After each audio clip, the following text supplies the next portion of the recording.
Namaskar. Welcome to my next lecture, that is lecture number 5 on consumer behavior. आज मैं consumer behaviour के बारे में बात करूंगी जो कि लेक्चर नंबर 5 है इस लेक्चर सीरीज का। आइए देखते हैं कंज्यूमर बिहेवियर है क्या। कंज्यूमर बाइंग बिहेवियर वो बिहेवियर है जो एक कंज्यूमर मैनिफेस्ट करता है या डिपिक्ट करता है when he goes out to buy a product. जब एक कंज्यूमर एक प्रोडक्ट खरीदता है, वो उसका फाइनल एक्शन होता है जो हमें नज़र आता है। उस परचेज़ के पीछे एक पूरा प्रोसेस रहता है। एक पूरा it's a journey which he goes through. He tries to process so many things: what to buy, what not to buy, how to buy, how much money he can spend. All these questions are there in his mind when he goes to buy a product.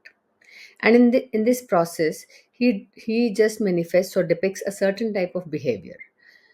The understanding of this behavior as to how the consumer behaves when he is going in for a purchase is known as consumer buying behavior.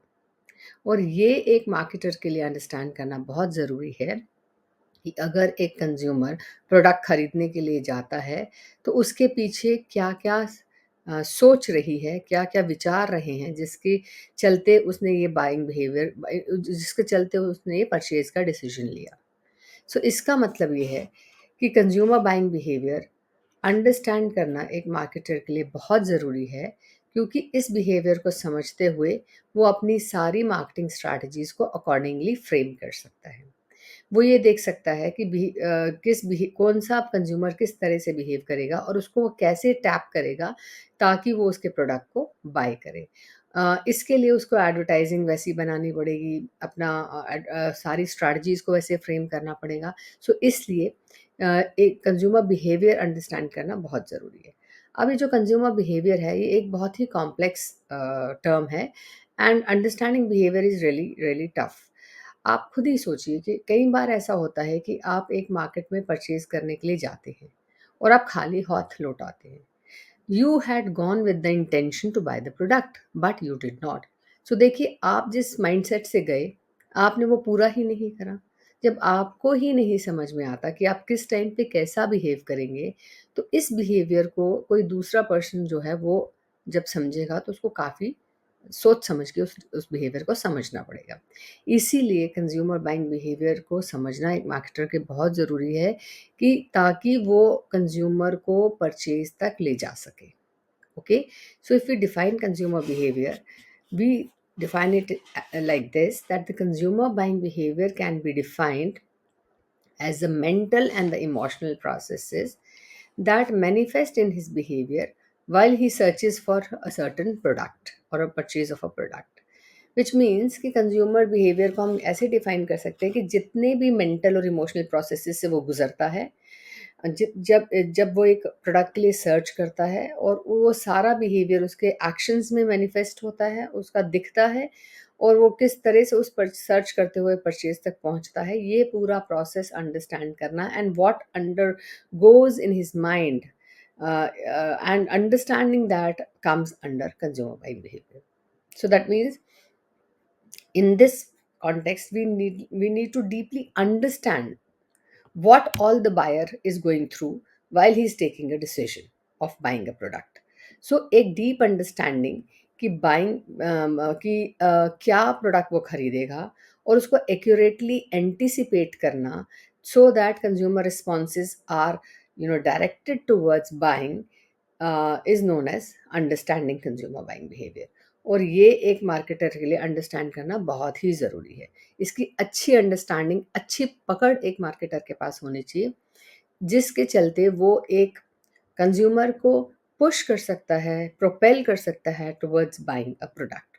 Therefore marketer as such needs to understand why does a consumer buy a product, what does he buy, from where does he buy, and how he takes this decision of buying. That means the total buying experience of consumers has to be understood by the marketers so that he can strategize accordingly. इसीलिए buying behaviour को understand करना और consumer buying behaviour study करना बहुत important है। सो अगर हम consumer buying behaviour study करते हैं और उसको अंडरस्टैंड करते हैं तो हमारे बहुत सारे आंसर्स आ जाते हैं कि ये प्रोडक्ट वो क्यों खरीद रहा है, क्या वो खरीदेगा प्रोडक्ट के अंदर और क्यों खरीदेगा, कैसे खरीदेगा और कहाँ से खरीदेगा। जब इसकी अंडरस्टैंडिंग बन जाती है इन 4 चीज़ों की, then it becomes easier for the marketer to put the product at a point where the consumer will buy it, to put all those features in the product that will help to give a solution to the consumer, and to understand the process how will he buy. So all this will help the marketer to strategize well. Now what is the need to study consumer behavior? Consumer behaviour को पढ़ने की क्या ज़रूरत है, क्या आवश्यकता है? Consumer behaviour इसलिए पढ़ा जाता है क्योंकि कंज्यूमर्स को, मार्केटर्स को पता है कि कंज्यूमर्स एक जैसा एक्ट या रिएक्ट नहीं करते। हर कंज्यूमर डिफरेंट होता है, हर व्यक्ति डिफरेंट होता है। सो वो ऑब्वियसली परचेज डिसीजन भी डिफरेंटली लेगा। उसका बिहेवियर, उसका processing process of decision making will be different. So उसको अंडरस्टैंड करना ज़रूरी है, इसीलिए कंज्यूमर बिहेवियर पढ़ना ज़रूरी है। एक और बात, हर कंज्यूमर को अंडरस्टैंड करना तो पॉसिबल नहीं है ना। सो इसीलिए मार्केट सेगमेंट की जाती है और एक ग्रुप ऑफ होमोजेनियस पीपल की बिहेवियर को अंडरस्टैंड करने की कोशिश की जाती है। और and if the product is made for only one person, then of course you can study the behaviour of that particular person also. So it depends कि आप क्या बेच रहे हैं, उस हिसाब से आपको अपने क्लाइंट्स का या अपने target audience, client means single person, target audience means group of persons, so उनका बिहेवियर स्टडी करना होता है। So it depends what to study, right? Then second is consumer preferences are changing. रोज कंज्यूमर की preference बदल जाती है, तो ऑब्वियसली उसका बिहेवियर भी बदल जाएगा। उसकी प्रेफरेंसेस चेंज होंगे, टेस्ट चेंज होंगे, फैशन चेंज होगा, तो उसका बिहेवियर बदल जाएगा। वो चीज़ें अलग तरीके से खरीदेगा, चीज़ें खरीदे या ना खरीदे, ये चेंज होता रहता है। इसीलिए क्योंकि बाइंग बिहेवियर स्टैटिक नहीं रहता, तो बाइंग बिहेवियर पर हमेशा स्टडी करते रहना पड़ता है। Then there can be introduction of new products.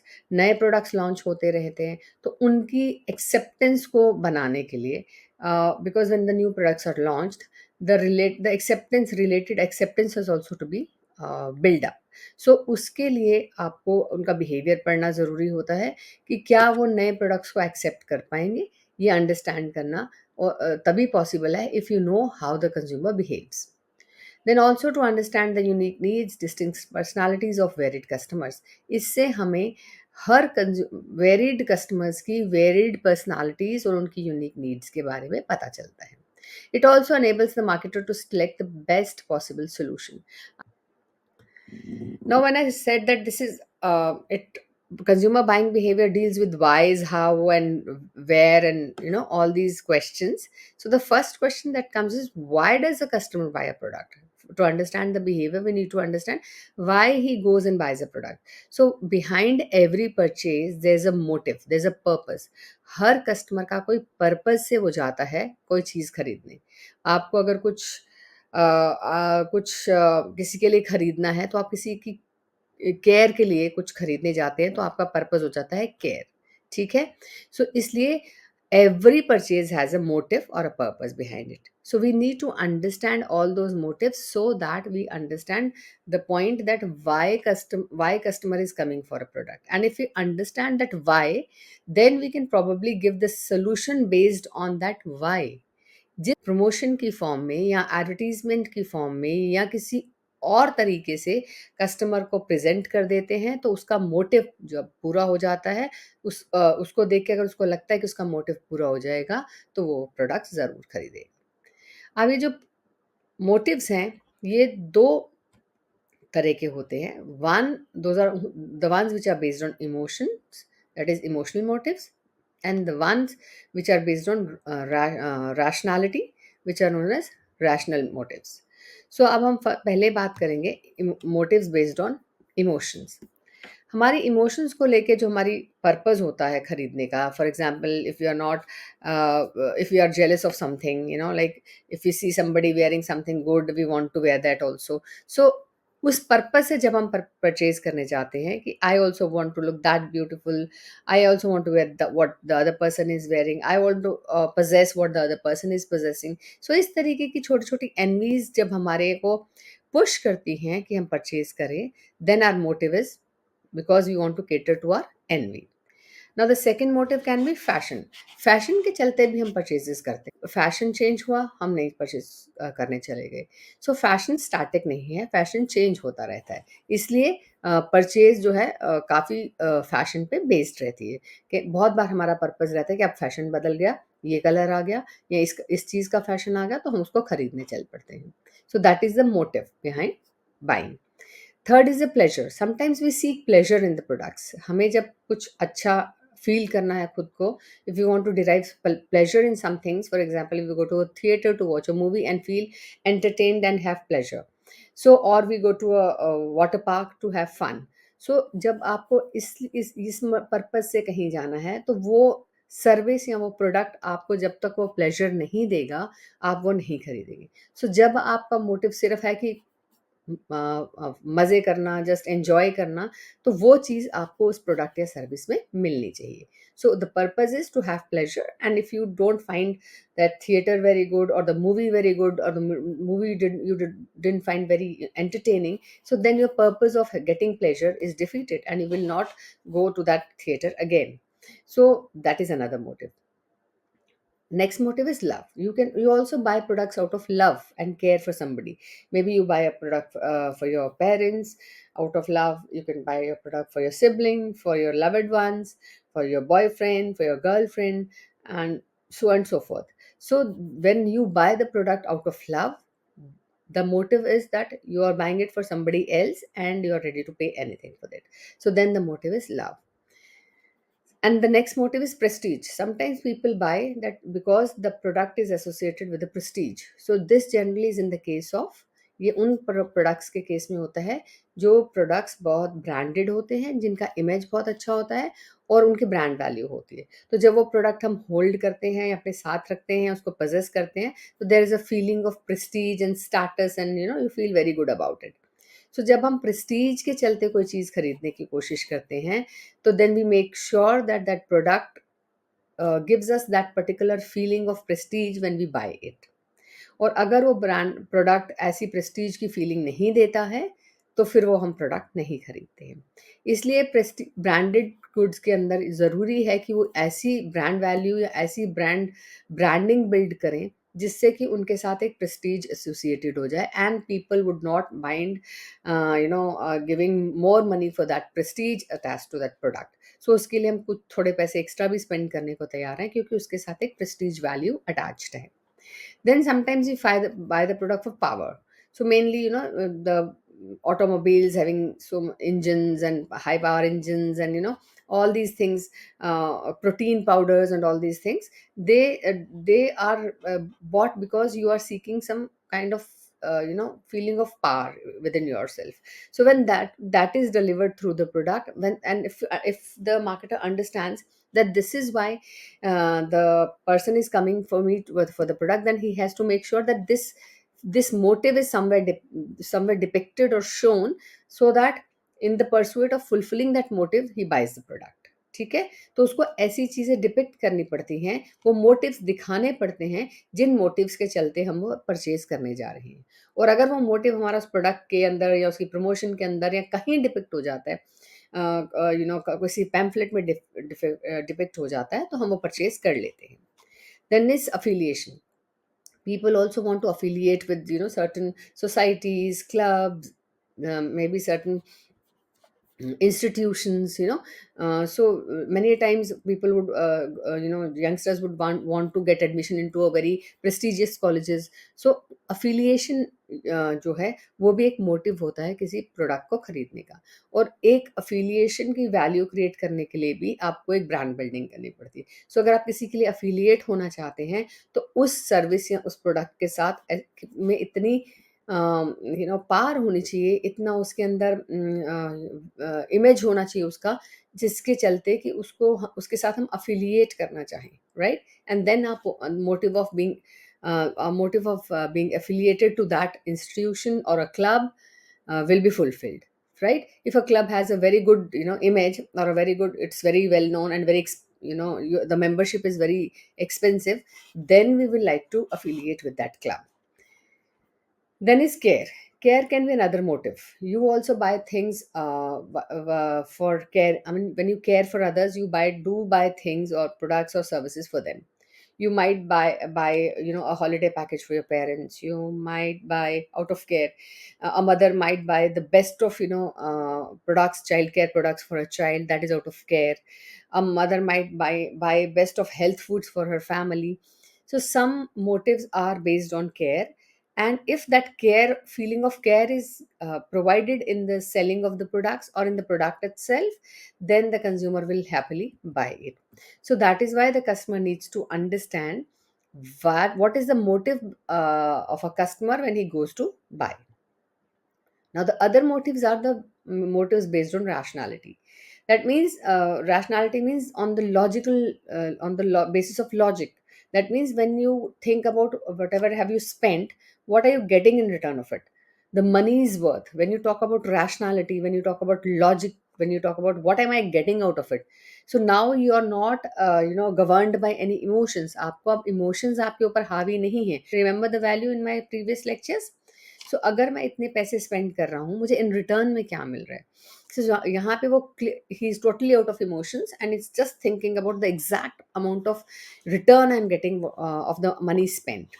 So there he would, if a person is talking about quality, he would not think about money, or he would not think about care, love, affection, but he'll say no, I want the quality only.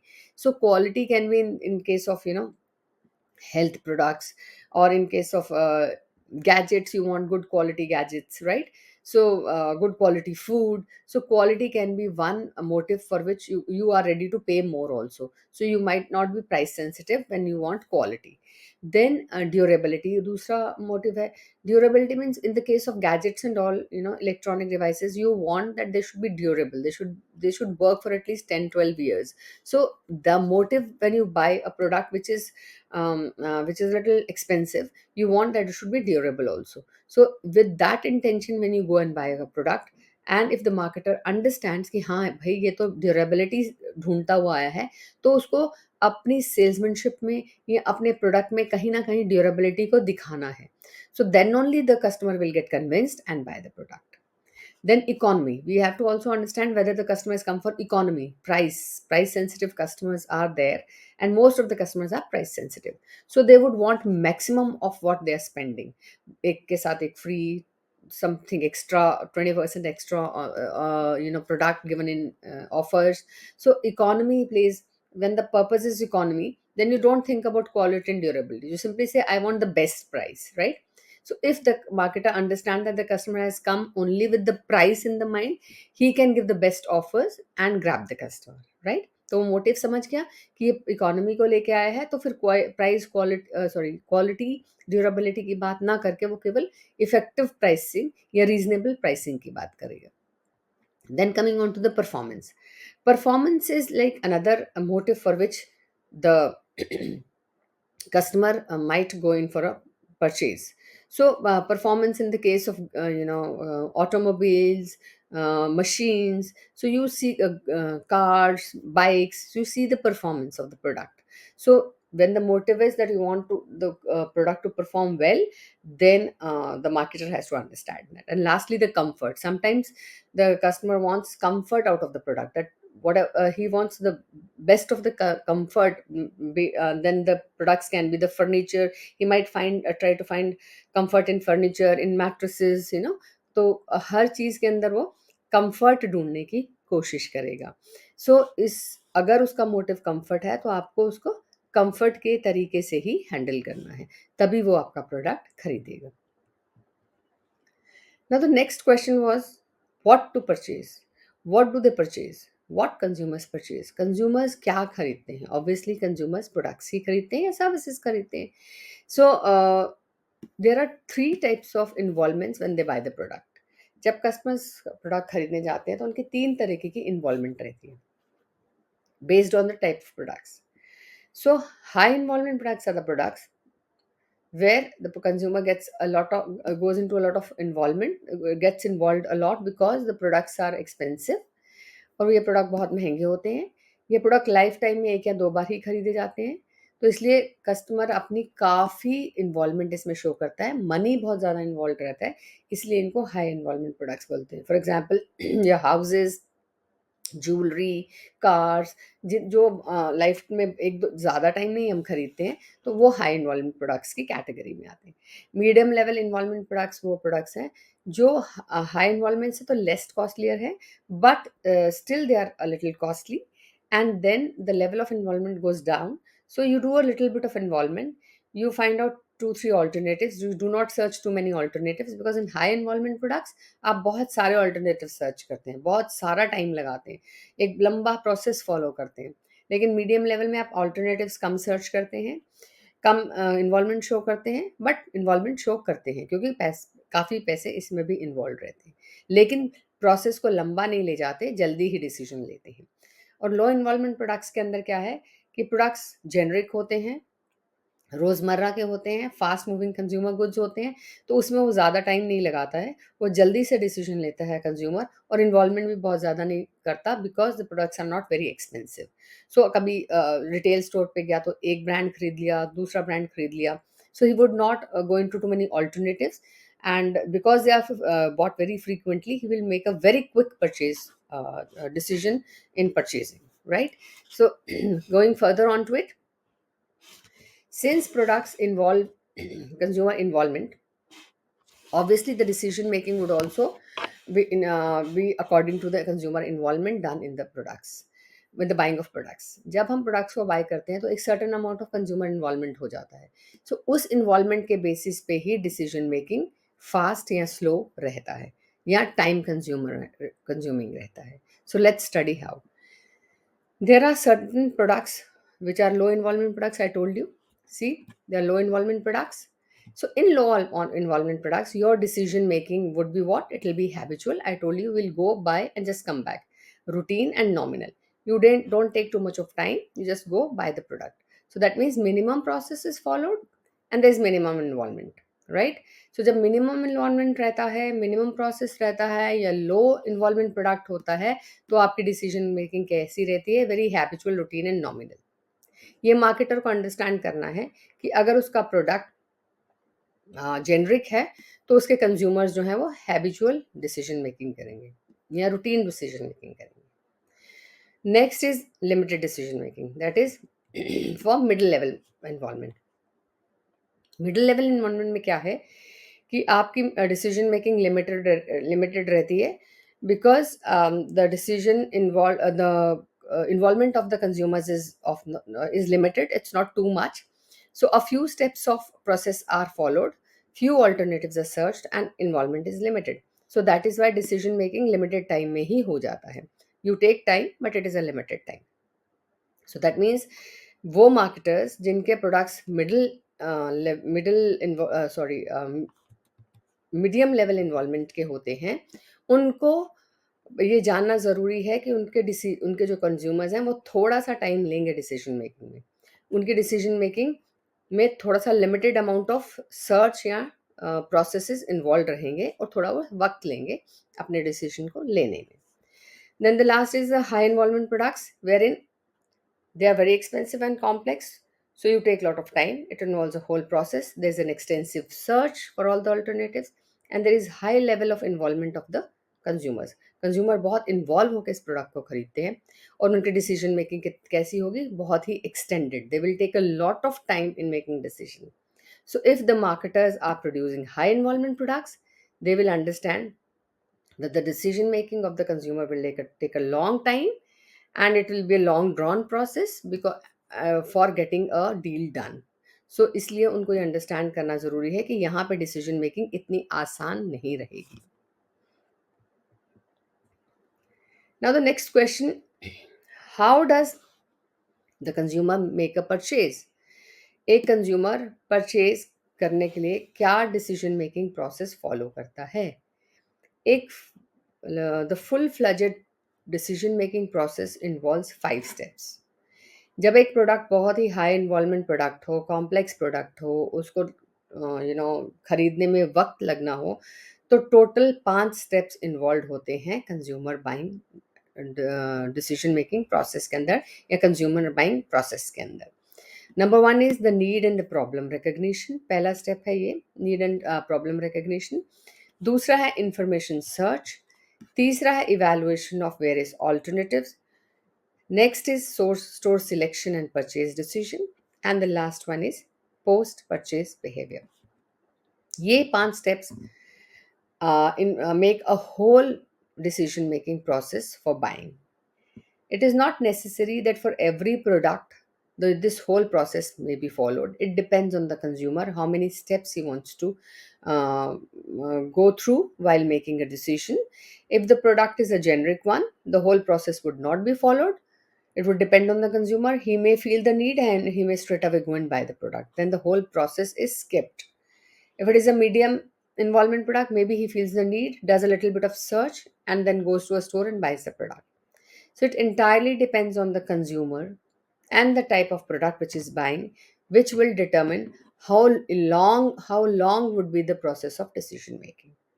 And it also depends on the resources, right? So if the resources are not too many, the decision will take longer, because then they will have to buy search more alternatives to fit into the budget also. So this is a whole process which a consumer might undergo when he is buying a very technical or a complex or a high involvement product. The first is need or problem recognition. Need recognition means that sometimes you feel the need that you want a product, and there's a recognition in the mind that some problem is there. For example, you're feeling thirsty. For example, you think that your clothes are worn out, and you want to buy new clothes. So there's some feeling of deprivation, that you need something is missing, and you want to buy something. There is unsatisfied need, and there's certain problem which you need to cater to. So for this, when you recognize, then there is a need. This need recognition can also come from internal stimuli. For example, you yourself feeling that something is missing, you want something, there is a need from inside of yours.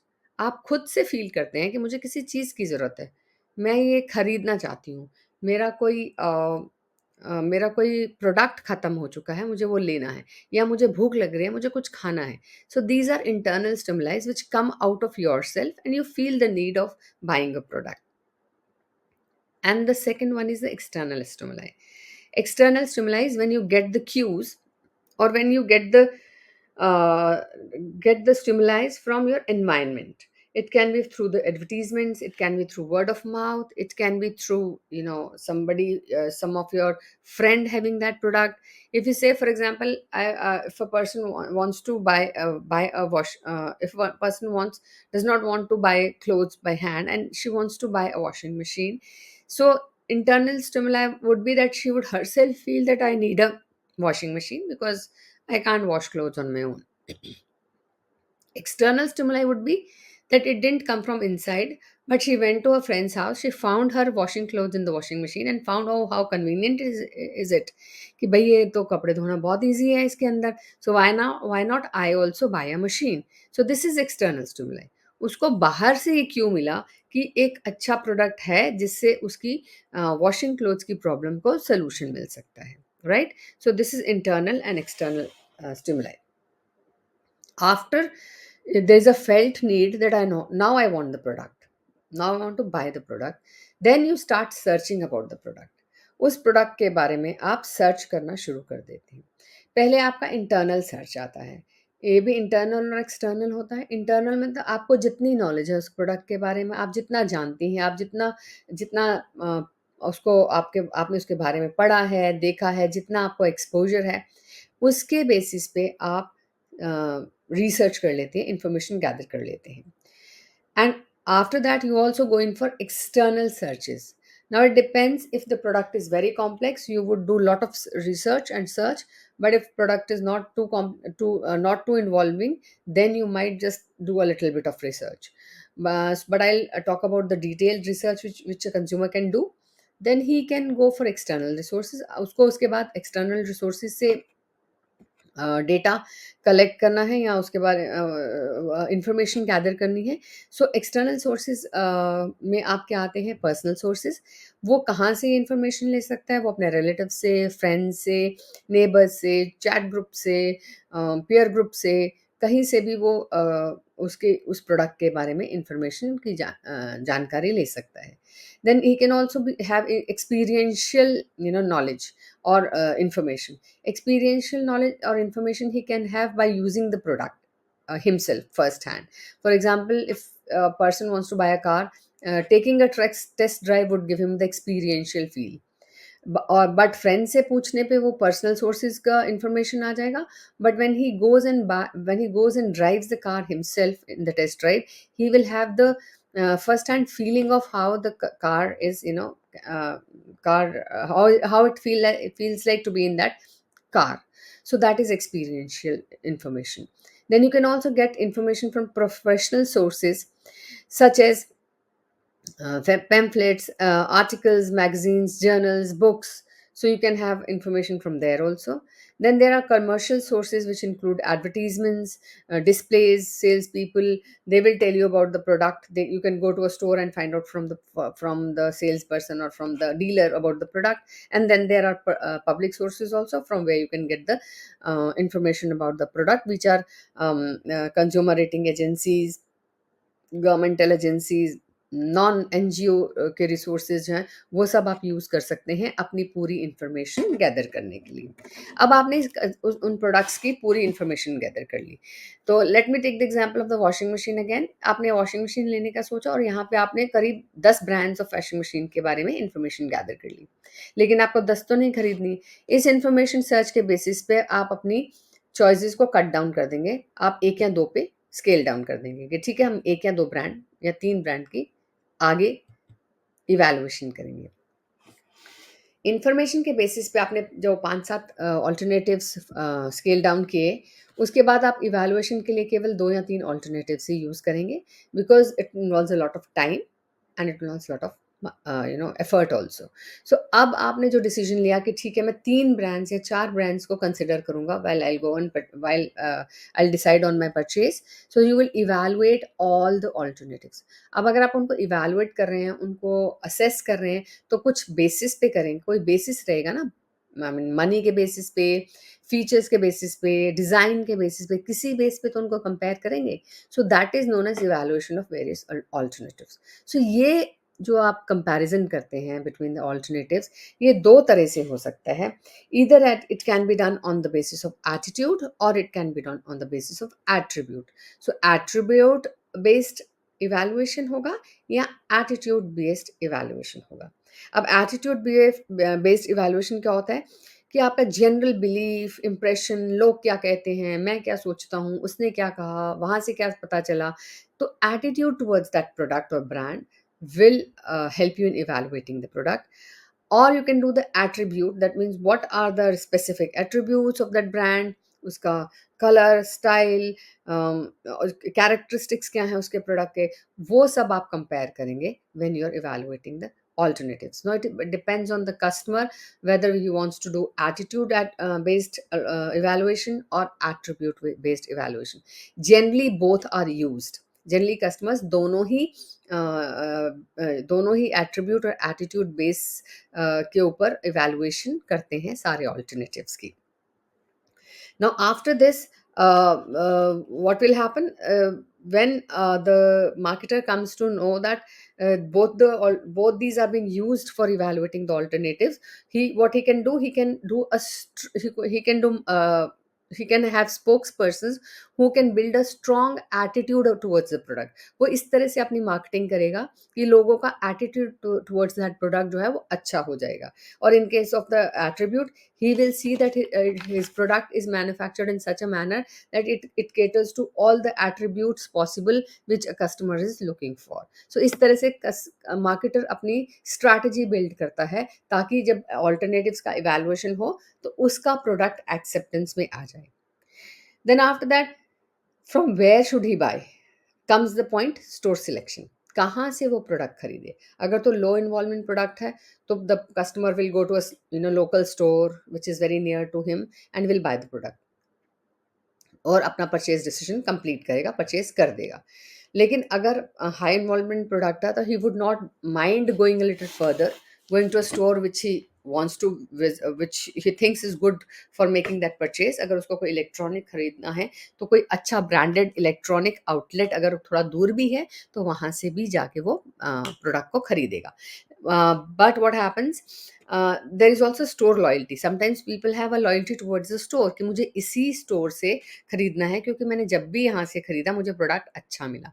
So sometimes they go out of loyalty to that store. So वो एक store पे चले जाते हैं और purchase decision ले लेते हैं।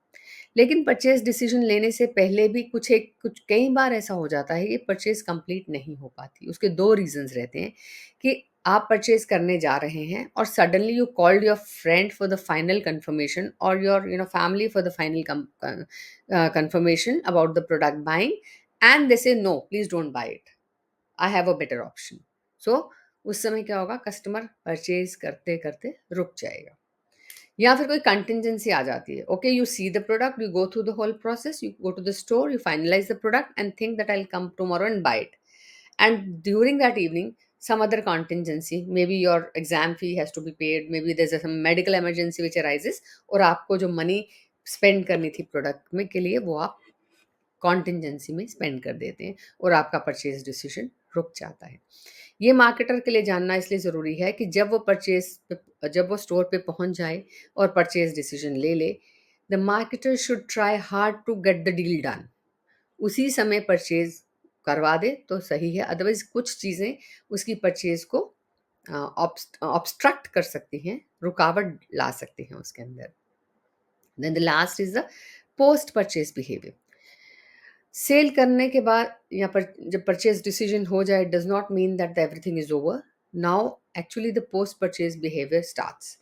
We need to make the customer understand, we also need to understand that how he behaves after he purchases the product.